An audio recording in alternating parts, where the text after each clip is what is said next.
These things have changed our lives.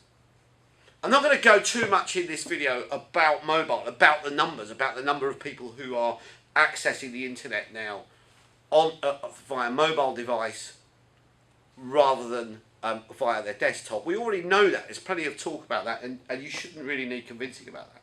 The piece I want to talk about, and what I'm really interested in, is what we call mobility, which is the topic for our next white paper.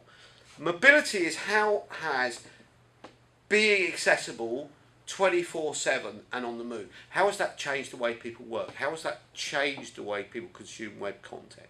When we look at access, what we're seeing is people responding. When do people respond to emails? When do people respond to messages? They do it in downtime. If you go in a sandwich line, look along the line, you'll see everyone on a mobile device. You jump on a train, you'll see everybody on a mobile device.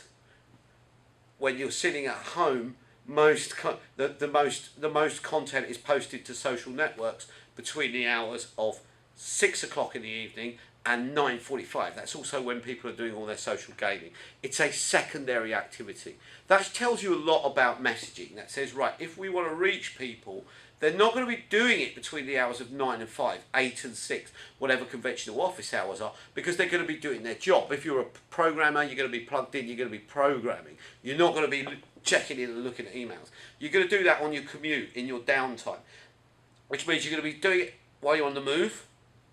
You're going to be doing it as a secondary activity, and you're pretty instantly going to determine whether to dismiss or follow a call of action. When you follow a call of action, you want to do it instantly. So that tells me that we need to look at the whole thing, like our accessibility. If we're inviting people to ask us questions, they're probably going to be doing that out of traditional office hours.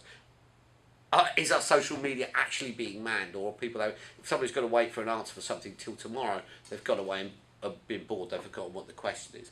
If they're going to be doing it as a secondary task, is our content attention grabbing enough to let them get in and have a look at it? And does all of our call to actions, can they actually be operated on a mobile? Because if they can't, even if people bookmark, they're not going to go back. 80% of content which gets bookmarked on a mobile device for review on a desktop never gets looked at.